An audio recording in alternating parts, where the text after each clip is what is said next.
A Dios le gusta que uno lo ame como Él es y no por apariencias. Usted déjese guiar siempre por la verdad. No crea tanta mentira que le proponen. Mentiras que aparecen todos los días en los medios de comunicación. Mentiras que aparecen sobre Dios en los medios de comunicación, que no son de Dios, que son invenciones de hombres. Porque a Dios también lo persiguen aquellos que dicen seguirlo y aquellos que dicen proclamarlo y predicarlo. Uno tiene que ser muy claro en la verdad, hijos. Léase la Sagrada Escritura y ahí está toda la verdad de lo que uno debe creer. Y ahí está la verdad que la iglesia debe proclamar. Y ahí está la verdad que la iglesia tiene que ser valiente en mostrar y no tanta mentira y tantas cosas falsas que se muestran y que no son de Dios. Con razón dice la Sagrada Escritura en el capítulo 24, versículo 24 del Evangelio de San Mateo, que surgirán falsos profetas que le acabarán la fe aún a los propios elegidos. Y no se refiere solamente a las sectas, hijos. También, y mucho, como dice Gálatas 1:6, si aunque viniera un ángel del cielo, se apareciera un ángel del cielo y les predicara una verdad diferente a la que está en la Sagrada Escritura proclamada por los apóstoles, sea maldito. Y dice San Pablo, se lo repito, dice San Pablo, si aunque viniese un ángel del cielo y os dijera algo diferente a la verdad que os proclamamos los apóstoles de nuestro Señor Jesucristo, sea maldito. Y eso equivale, hijos, a la cantidad de sectas que han aparecido en el mundo proclamando un falso Dios y un falso Mesías y diciéndonos mentiras, como dice la misma palabra de Dios allá en el capítulo 10 del libro de Daniel. Eso es lo que hacen las sectas. Suspendieron la Eucaristía, no creen en ella. Suspendieron a la Virgen, no creen en ella. Suspendieron los sacramentos, no creen en ella. ¿Ve? No creen sino en sus mentiras y en sus patrañas para enredar la fe de la gente humilde, de la gente sencilla, de la gente que sí quiere amar a Dios. Por eso ustedes ven cantidad de gente en las sectas buscando a Dios. Y los falsos profetas y los falsos pastores los embaucan con tonterías y con mentiras y falsedades y con cositas que no sirven para llegar al cielo, hijos, que sirven para enredar en las artimañas del demonio. Con razón la Santísima Virgen María dice que en los últimos tiempos las sectas serán una de las obras más grandes del demonio para intentar destruir la fe verdadera. Recuerden que dice el capítulo 16, versículo 13 del Evangelio de San Mateo, que ni las fuerzas del demonio prevalecerán sobre la Santa Iglesia, pero sí le harán mucho daño, mis queridos hijos. Le duele en el alma y le duele el corazón, y a la Santísima Virgen, como una mamá de nosotros, como nuestra mamá, le duele su corazoncito de ver cómo vamos más y más de para atrás. Pensemos en esto, cómo si vemos a los falsos, a los hipócritas, a los corrompidos y mentirosos de las sectas, de todos estos movimientos que no son, dice la palabra de Dios. Y dice San Juan, dice muy claramente, que si alguien llega a predicar un evangelio distinto, no lo recibamos en la casa ni lo saludemos. No es hermano nuestro, no fue enviado por Dios. Y las sectas ni son hermanas nuestras, ni son familiares en la fe de nosotros. Eso es una mentira. El Señor lo dice muy claramente, que son falsos profetas y pastores. ¿Y cómo es que esos falsos sí levantan las manos sobre nosotros para decir que sanan, que liberan, que exorcizan, que bendicen? Y hasta se visten con ornamentos de nosotros para decir que llevan la verdad y la salvación y que si usted entra a su secta se va a salvar y que si usted se lleva a su casa la rosa de no sé qué o el aceite de no sé qué o el agua del Jordán o que si usted da más ofrenda va a tener más bendiciones y todas esas tonterías que son mentiras, pero que nuestros fieles caen en sus garras porque no tienen a dónde agarrarse. Porque la gente tiene que buscar una mentira para ver si le ayudan, sin saber que es una mentira, porque la gentecita no tiene culpa, sin saber que es una mentira, porque la gentecita no tiene culpa, sin saber que es una mentira, porque la gentecita no tiene culpa, sin saber que es una mentira, porque la gentecita no tiene culpa. ¿Quiénes aquí ya recibieron el sacramento de la confirmación? Levanten la mano. Muy bien. Ustedes se casaron para siempre con la Iglesia Católica. Hicieron una promesa de fidelidad a la Iglesia Católica como adultos. En el momento en el que yo pongo el pie en una secta, cometo pecado mortal, porque estoy cometiendo adulterio contra mi religión. Yo soy católico, bautizado, y si me voy a una secta, inmediatamente cometo pecado mortal.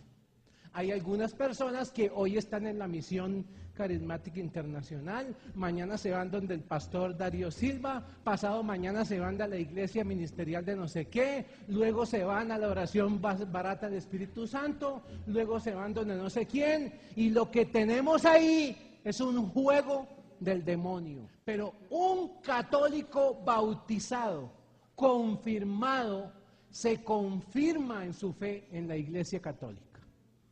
Y el demonio, y esto lo quiero decir muy claro, quiere que ese católico se deje de confesar. ¿Cómo hace el demonio para que tú no te confieses más con un sacerdote? Suavecito, sin que usted crea que está pecando. Usted llega a la Iglesia Católica y hay un padrecito allá que dice: esto es mi cuerpo. Hermanos, no pequen, que eso es muy malo. Se van a condenar. Amén. Y usted dice: qué padre tan aburrido, siempre la misma misa. Y un día pasa por un garaje y oye: ¡aleluya, hermano!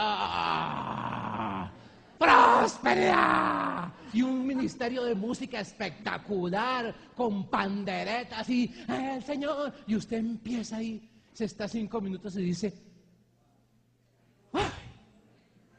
Aquí sí siento a Dios. Y usted termina enloquecido en esa iglesia, feliz porque ahí sí siente a Dios. Muy bien. Entra a esa iglesia y lo primero que le van a decir a usted es: confiésate directo con el Señor, aleluya. No hay necesidad de ir donde un sacerdote. Y le hablan mal de la confesión. En ese momento, ¿quién ganó? Claro, ganó el demonio porque te sacó de la confesión. Y tú dijiste: creo en el perdón de los pecados. Tú te metiste de adulto en la religión católica, te confirmaste y aceptaste el perdón de los pecados a través de ¿qué? De la confesión con un sacerdote. Y ahora te convencieron de que no te confieses más. A los 30 años te vas para una secta, te mueres a los 90. Llegas a los 90 años a las puertas del cielo. Aleluya, Señor, yo vengo aquí al cielo porque yo... Dice: un momentico, ¿cuándo fue tu última confesión? Confesión, no, a los 30 años. Y moriste de 90. Llevas 60 años sin confesarte. Qué pena, pero aquí no te podemos recibir. Pero ¿cómo? Si yo dije aleluya, yo confesé mis pecados con el cielo, el Señor me perdonó. No, qué pena, te estafaron. Te estafaron, te dieron una confesión falsa. La que tú aceptaste cuando hiciste la confirmación fue la confesión con un sacerdote. Entonces, ¿quién te metió el gol? El demonio. Pobre gente que hizo una confesión y luego se fue a una secta en donde se dejó de confesar. Esas personas van a recibir lo que buscaron. Ellas creyeron, pero no se dieron cuenta que la secta los alejó de los sacramentos. Es necesario que en este momento los católicos nos instruyamos. Cuando ustedes saben esto y le viene alguien a decir, no, la iglesia de la esquina es la verdadera iglesia, dice, hermano, vete a San Justino en el siglo 107, por favor. Como tú vienes con el cuento de que tu iglesia que inventó un zángano ayer es la verdadera iglesia de Jesucristo. ¿Por qué los católicos se van a esas iglesias que son negocios la mayoría, aunque hay gente buena como en todos lados? ¿Por qué se van? Porque los cristianos no conocen su fe y conocen menos la historia de su iglesia. Yo creo que los católicos somos la gente que menos conocemos la historia de nuestra iglesia. Y cómo nuestra iglesia por 2000 años ha puesto las bases de todo el cristianismo, no solo el cristianismo, cómo la iglesia ha puesto las bases de todo el mundo moderno cristiano. Porque transformó un mundo de los gladiadores, de los leones, lo transformó en el mundo que hoy en día las mismas gente que en el siglo II y III quisieron destruir los cristianos, quieren destruirlo en este momento también. Porque el demonio que atacó a los cristianos en el siglo II sigue activo en el siglo XXI. Un católico ignorante es un futuro protestante. Ese es el comienzo real de lo que se llamaría una verdadera apostasía. Miren que hay católicos que se van a los evangélicos, por ejemplo, ¿no?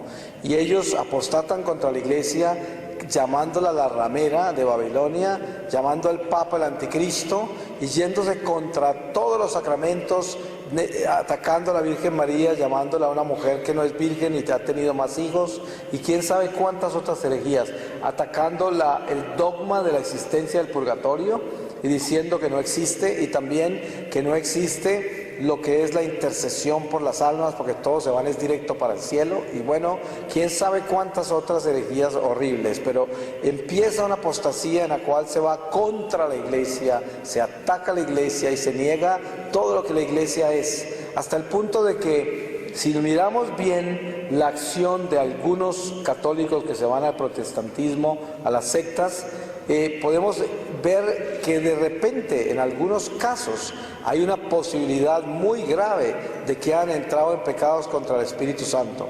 ¿Y por qué razón? Porque yo he visto católicos que se han vuelto pastores evangélicos o pentecostales o adventistas o quién sabe, tienen tantos nombres que nadie los puede poner ni en un libro. En Estados Unidos hay 35,000 sectas cristianas y cada día crecen más y hay más. Entonces, porque como no tienen cabeza ni orden de nada, ellos se multiplican solos como sea. Simplemente es una comunidad bíblica que llaman, y cada uno hace lo que quiere. Pero el caso es que muchos de esos católicos que se volvieron protestantes, se volvieron de sectas cristianas, han llegado a sacar personas de la Iglesia Católica y las vuelven a bautizar. Y les dicen que no han recibido todavía el Espíritu Santo, no han recibido todavía a Dios, no conocen a Jesucristo. ¿Y ustedes qué creen que están diciendo con eso? Están diciendo que el espíritu que recibieron en la Iglesia Católica es el espíritu del diablo, porque tan solo hay dos espíritus. Si yo vengo bautizado de la Iglesia Católica donde un evangélico y me dice que yo no he sido bautizado y que me tiene que bautizar porque yo aún no he recibido el Espíritu Santo, entonces está diciendo que el espíritu que yo recibí en la Iglesia Católica no es el Espíritu de Dios. Y precisamente eso es lo que advirtió Jesús. Él dijo, de mí pueden hablar lo que quieran, pero no vayan a hablar contra el Espíritu Santo. Porque si vamos a decir que el espíritu que recibió la Iglesia Católica no es el Espíritu Santo, sino el espíritu del diablo, ¿contra quién estoy hablando? Contra el Espíritu Santo, porque lo estoy llamando demonio. Y esto es cosas que se hacen todos los días. Esta gente de las sectas viene y dicen, ¿alguna vez ha recibido al Señor? Y le imponen manos a una persona para que reciba el Espíritu Santo, para que reciba ese bautismo. Y estos son territorios no solamente de apostasías increíbles para aquellos que son católicos y se volvieron de las sectas, sino que también entramos en un territorio peligrosísimo donde de repente cruzaron hacia un pecado contra el Espíritu Santo que no se perdona ni en esta vida ni en la otra. O sea que una persona así queda maldita eternamente, se condena. Y esto es algo increíble y sucede todo el tiempo. Por eso es que nosotros debemos entender que el llamado nuestro a tener la vigilancia absoluta sobre la fidelidad que le debemos a nuestras tradiciones sagradas, a nuestra sana doctrina y vivir nuestra fe de acuerdo a los padres de la iglesia. Nosotros tenemos que ser fieles a eso, tenemos que estar bajo el ala de Pedro. Nosotros tenemos que estar en obediencia a la silla de Pedro. Por eso decimos que somos católicos, apostólicos y romanos, ¿cierto? Nosotros somos romanos también porque en Roma representa Pedro. Pedro es la piedra donde está la llave al cielo, y por eso la llave al cielo, el poder de atar y desatar que se le dio a esa llave, la tiene Pedro, y Pedro es en la silla de Pedro todo sucesor. Y hasta hace 3 años militaba en una iglesia protestante, era ministro licenciado ordenado de aquella denominación a la cual pertenecía. Como parte de mi proceso de conversión y de búsqueda, de oración y de estudio bíblico, me fui dando cuenta de que el criterio de autoridad en la Biblia no es bíblico. El criterio de autoridad en la Biblia es apostólico. El Señor Jesús dijo a sus apóstoles, a los primeros obispos, en Lucas capítulo 10, versículo 16, el que les escucha a ustedes, me escucha a mí. Entonces, todo el que quería conocer la verdad de Jesucristo tenía que buscar a los apóstoles y la enseñanza, la tradición de los apóstoles. Dice Efesios capítulo 2, versículo 20, que el Señor estableció su iglesia sobre el fundamento de los apóstoles. Pablo dice a los Gálatas, si un ángel del cielo desciende enseñando un evangelio diferente al que les hemos compartido nosotros, sea anatema, porque el criterio de autoridad en el Nuevo Testamento es apostólico. Y con esto no estamos denigrando la Escritura, porque es la Escritura la que nos muestra la excelencia de esta doctrina y de esta tradición devengada de los apóstoles. Busquemos entonces la iglesia apostólica, la iglesia de Jesucristo, la iglesia católica.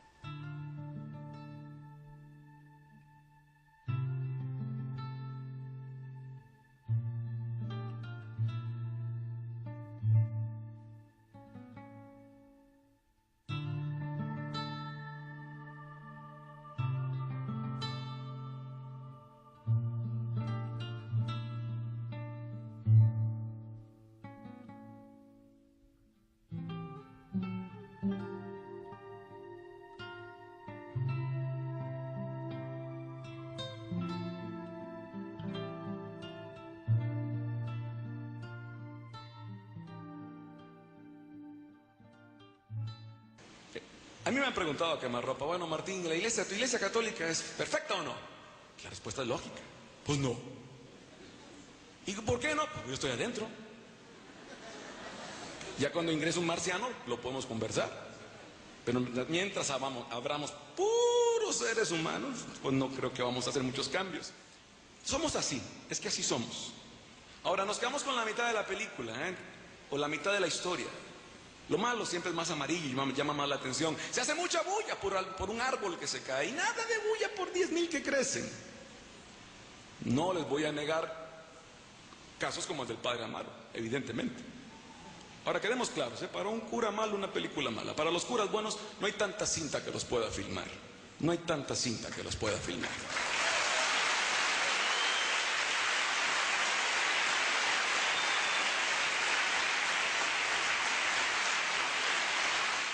Sí, hay cosas que te hacen perder la fe, pero mi pregunta es, ¿en dónde fregados tienes tu fe? ¿En el líder, en el cura, en el hombre, en la monja, en el laico? Levante más la cabeza, póngala donde va. Él es el autor y dador de la fe, dice la palabra. Te la paso. estoy perdiendo la fe.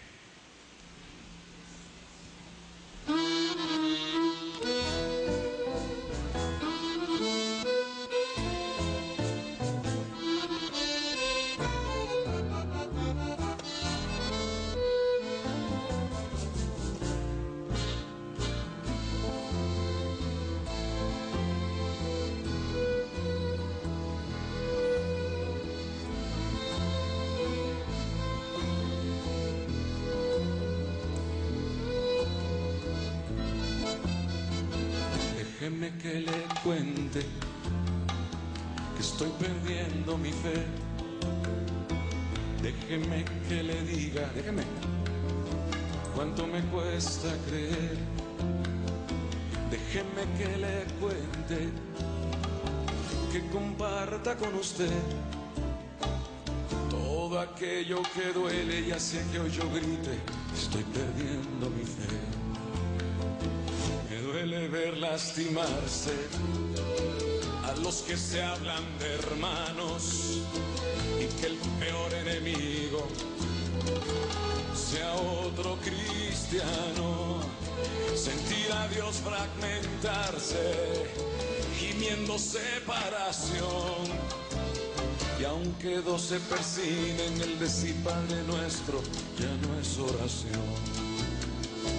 Y aunque dos se persinen, el decir Padre Nuestro ya no es oración. El príncipe a pie, la plebe cabalgando, ansias de poder, de tener el mando, por buscar posición. Buena iglesia, un peldaño, se bendice a muy pocos y a muchos se hace daño por ya no acordarse más de servir al hermano. Y en el nombre de Dios, que es lo peor, hacer del templo un mercado.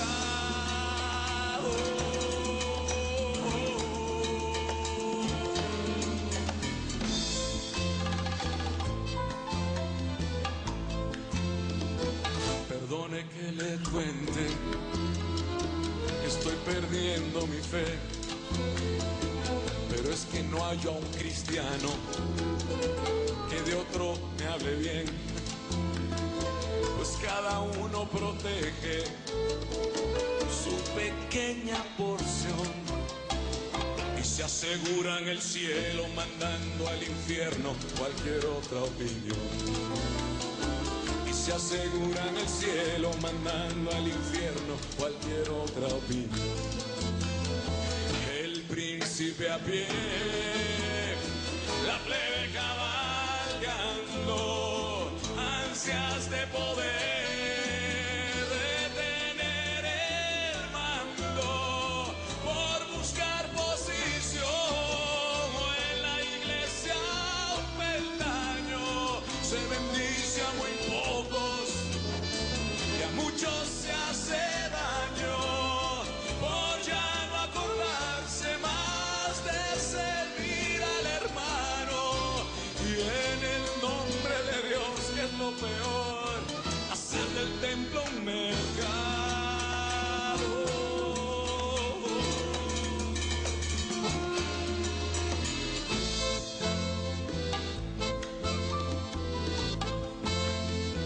Déjeme que le cuente pa' acabar, no traigo una piedra pa' tirar.